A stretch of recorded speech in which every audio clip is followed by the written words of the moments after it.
só toca, mas fala também, e muito. E vocês vão ouvir hoje esse músico, grande músico, Kenny G. Ele vai estar com a gente em Gente de Expressão. And I hope I see you all soon. Why your friends call you G-Man? Why do they call me G-Man? It's probably easier than my real last name, which is Gorlick. So G-Man. It's been a nickname since I was, I don't remember, since I was in school. So G is an important thing for you to be G. It's something that you identify yourself as this. They do. They do. I don't. Are you a superstitious person? Do you have any ritual to start your shows? No. Before you play something, do you have any ritual in your life? No. Nothing at all? No, I don't. It doesn't work for me. I just like to do each song, or each night when I perform, it should be a little different. I mean, some nights there's no one comes backstage and I just sit by myself. Other nights I might be talking to somebody and then grab my saxophone and just walk out and start the concert without even touching it, without warming up. When did you find out that you were a musician? I think when I was in high school, 17 years old, I think I knew I was going to do it because I played a concert with a professional band, Barry White, and his Love Unlimited Orchestra did a concert in Seattle, and they needed some local musicians to fill up the spots in their band. They traveled, but they didn't travel with everybody. Now I was only in high school, but for some reason I was called in to fill in and play a spot. Before that, you never had any contact with music? No, I was in school, yes, but not outside of the school. So I went in front of a real audience, played, and But when did great. you start playing? When did you find out that, oh, I can't play this, I have this touch? Well, I did.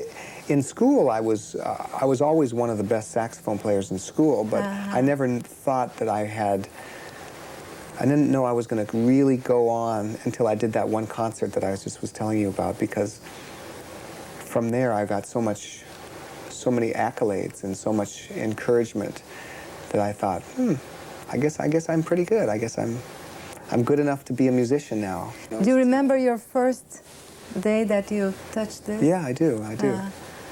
I remember putting the saxophone together for the first time. Why? Why the sax, for instance? I was watching television and saw someone playing the saxophone on television, on the Ed Sullivan Show. And I thought that it was thought it was an instrument that I could play. I thought I'd like to try it. And I got one to try, and it wasn't this one, it was a curved, an alto saxophone. And I put it together, blew into it, and I was pretty good. Just right off the bat, I could make a good sound.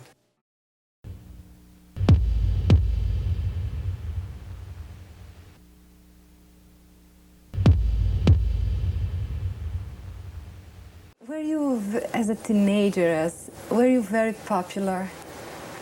No, I wasn't very popular. You mean with women? No, not really. School, around? I was, well, I was in my band, I guess I was popular, but only as a saxophone player. I mean, I wasn't. With girls? Not really, no. I was pretty shy. A little too shy, I think. I didn't have a girlfriend until I went to college. It was the first time I had a girlfriend. I was mainly a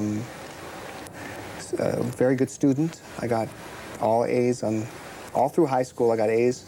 I was on the golf team, and I was playing the saxophone.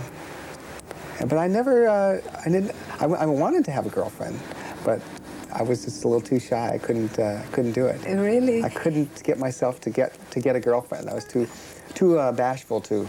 You wanted and you restrained? Yeah. And did the music help you? Oh, absolutely. Yes? Yeah. To keep in touch with girls? Well, yeah, after high school. Once I started to play in some bands, and we started to play in nightclubs and things like that, then of course everything changed real fast, and I made up for lost time. And now? Well, now I'm married and I have No, a I son. know, but you have a lot of fans. I mean, you know, women, they're crazy about you. Where were they when I was in high school? That's the question.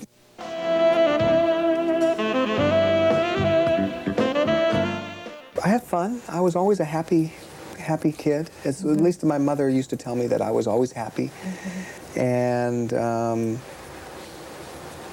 I was always the one to try things first in my family. I have a brother and a sister. My brother's older than me. He's 5 years older. My sister's 5 years younger. But I was always the one that would try things, like playing golf. I started golf, and then my brother started golf. I started skiing, and my brother started skiing. You go first. I always went first, even though he was, you know, quite a bit older than me. But I had fun, enjoyed myself. My parents were very encouraging for school, and so I always got good grades, always A's. Math was easy for me. Everything was easy. Did you feel alone? No, Not not really. No, really? I had lots of cousins, and I also had my saxophone. So This is something that, you know, make a boy, as a teenager, a boy, even if you don't have a girlfriend, for instance, makes you be complete. what, the saxophone? It was for me.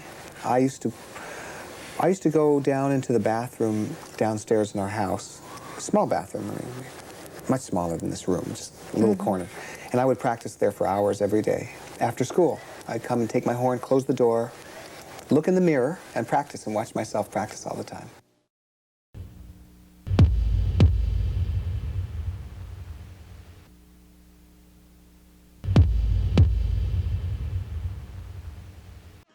Having success selling records, and, you know, from a business side of things, being successful, that's extra.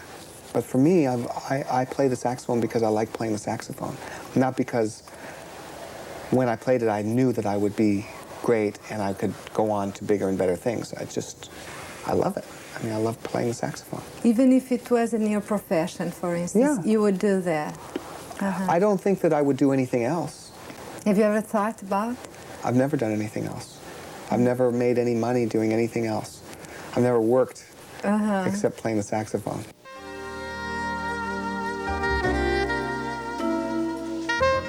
Well, I can always, sometimes I think about being back in high school when I'm playing my concerts and I'm standing in front of people and playing.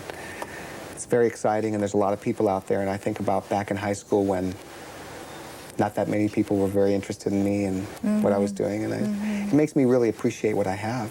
It makes me appreciate the life that I have now, and I don't take it for granted because it wasn't always like that. The music, for instance, is there is an influence of some suffering or some romantic stuff, you know, he went through. It's not your case, or you have some of these? I don't think that's in my music like that. No, I don't think so. I think my music is filled with different kinds of things. For instance? For instance, well, I mean, it's not just happy moments. I mean, there's sad moments too. I've had a lot of things happen in my life. I mean, I'm like everybody else. I've had relationships that didn't work out. I've had relationships that have worked out. I've seen birth. I've seen death. I've been very happy, been very sad. I've been poor. Rich? Well, okay. I don't like to say that, but yeah. So I've done a lot. I've done what a lot of people have done. I'm not that much different when it comes to those things. I'm just like everybody else. The same feelings that I feel, everybody feels them. Yes, but as an artist, you have this feeling and you catch it and put in your... That's true. I have an outlet for it. I have a way to express it. So yeah, all those things come into my music. Some songs, when I hear them, I know the surrounding circumstances of when they were written. There's a song called Silhouette that I wrote. For instance, tell For us. instance, that song was written, I had a small little apartment in Los Angeles, no money. So I was in the bedroom.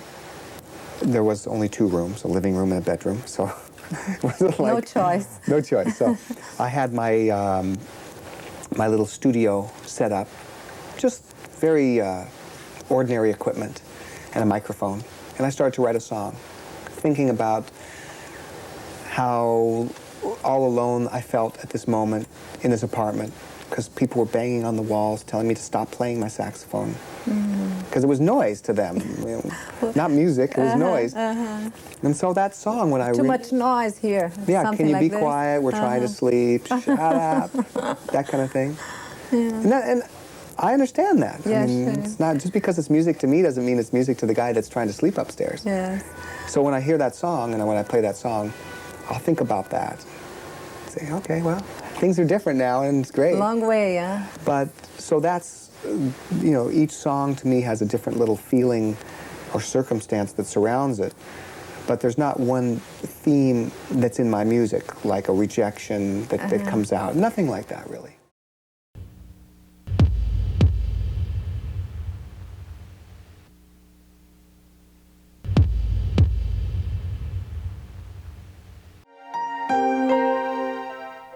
I'm one of the lucky people. It just turns out that the kind of music that I like and that I play, it becomes commercial. I don't know why. It's great that that happens, but that isn't the intent. What do you think while you're playing? Well, most of the time, if I'm doing my job right, I don't think about anything. I'm just part of the music. Sometimes maybe when I'm not quite in the frame of mind that I'm supposed to be in, sometimes I'll start thinking about things that are more tangible. But that gets in the way of the music. Like I might be thinking about, I see somebody's face there and they're looking at me and they're not smiling, and I'll think, I wonder why they're not smiling at me. But I shouldn't be thinking about that because I should be playing the music. Or I might think about, maybe I'm not sure about what I'm wearing, if it's the right shirt or the right suit. I think, maybe I should have worn something else, and I'm thinking about that. And that's not a good thing, but sometimes that happens. They say that a musician is someone completely out of this world. Is that the way you feel? When I'm doing it right, it's the way I feel, yeah. Because then nothing else means anything. When we're playing the music and it's really perfect, and between myself and my piano player and the drummer and the bass player and the guitar player and the percussion player, we have something going on that's big. And it might just be one note played the right way. And you just don't know how that's going to happen. You are also, as well, a pilot. You said you like to fly. There is a relation between fly and play? There's somewhat of a relation. When I'm up flying, of course, I can see beautiful perspective of the world. I see the world differently. It's very cool to be able to recognize parts of the country just because I've seen that mountain or that lake and I know where I am, and I know if I go over here I'm going to see this. And it's like driving down the street, but just high up in the air, and it feels good, and a sense of freedom and flying. And are you a person in charge of your contracts, your business? Do you do it by yourself? I have people that work for me, but my education is in business. I mean, that's what I took in school. I didn't take music, I took business. Oh, and so I know that the guys that are working for me are doing the job right. What is the miracle that you expect? You called your last album Miracle. Miracle is the birth of my son. That's a miracle, I think. In fact, that's how the title of the record came by. I mean, it's a record. It's a holiday record. It's made mostly of Christmas songs. There's some original songs as well. So it's not all just specific music for Christmas. It's music for the whole year. But when I made that record, it was mainly to just see how it was to play some classic melodies.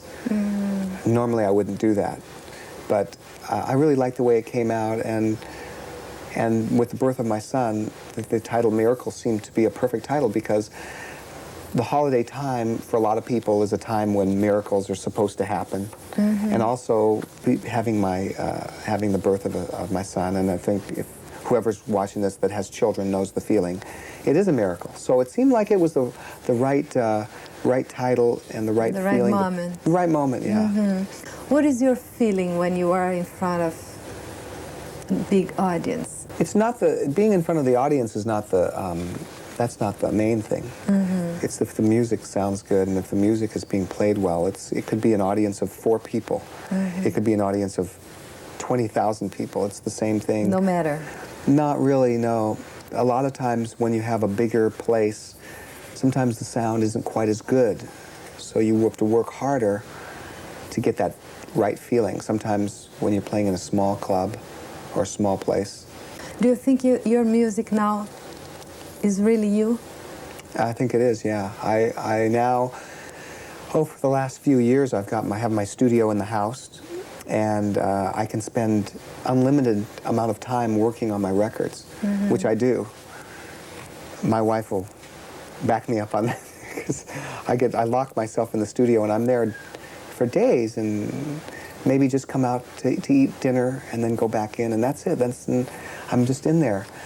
So the music that I do is not influenced by other people, and so it's me. It's all me. I do the sounds, like if there's drum sounds. You know, we have machines now that have drums in them, and you can program them. It's not the same as live musicians, but it's close. And so for me, it's the tools that I can use to make sure that the sound that's on my records is really just everything that I want it to be. And I think that's, as an artist, I think it's important, because then if you want to hear my music, you have to get my records. You have to come and see me play. You can't hear the same kind of thing with somebody else, or oh yeah, well, he sounds like him. I don't want to sound like anybody else. If I do, that's the way it is, but I don't. You are yourself. I don't start off taking another person's ideas and trying to emulate that. I just go and lock myself in my room and work on music that sounds good to me, not knowing if it's going to sound good to anybody else.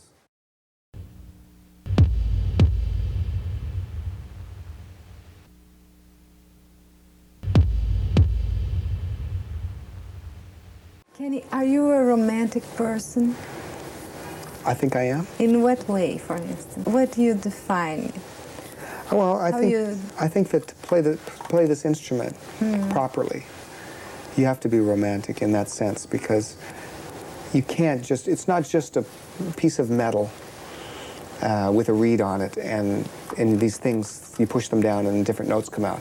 There's a lot to playing a saxophone and playing melodies in a way that there's emotion in there. So you have to romance the saxophone in a way as well. And what kind of personality of a woman are you attracted to? My wife, I'm attracted to her. Describe her to our audience. How do you describe it? Well, personality, she's shy or... She's not shy. No, I'm not attracted to the shy personality. She's not shy. She's very funny. She's got a great sense of humor. She's beautiful. She's very. She's a good reader of people. She understands people very well, and she's nice. She's very nice to me. I mean, she treats me with respect, and she treats other people with respect. She doesn't have any angry feelings inside of her that come out. You know, she's not inconsiderate or disrespectful for people. She's very. I admire her. She's a good person. She's somebody that I look up to, and I'm glad that we can be with each other. Since you became famous, what has changed in your life, basically? Some things are easier, but some things are harder. For instance? Well, the easier things are the fact that I have a lot of people that will help me, and they're happy to help me do things that I want to do. Like if I want to go from Seattle to Los Angeles, I don't have to do all the phone calls. I just have to say, oh, I want to go to Los Angeles on Tuesday. You have a stuff around. It's done. Yeah. Okay, that's a great thing. That's nice. The harder things are the fact that when I'm out, a lot of people are aware of me. You are a guy that sells a lot. What do you think is the reason? I'm not sure. I think that Well, my main thing is that I know that as an artist, it's my responsibility to do music that means something to me, music that's not hypocritical. Like I don't create a song or write a song or make an album in order to sell records. I don't do that. I only make my music because it's a piece of music. It's an emotion. We were talking about that. There's an outlet for it, and for me, it's with my saxophone. So it comes out that way. Thank you, Kenny, very much for Thank your you. interview. It's great.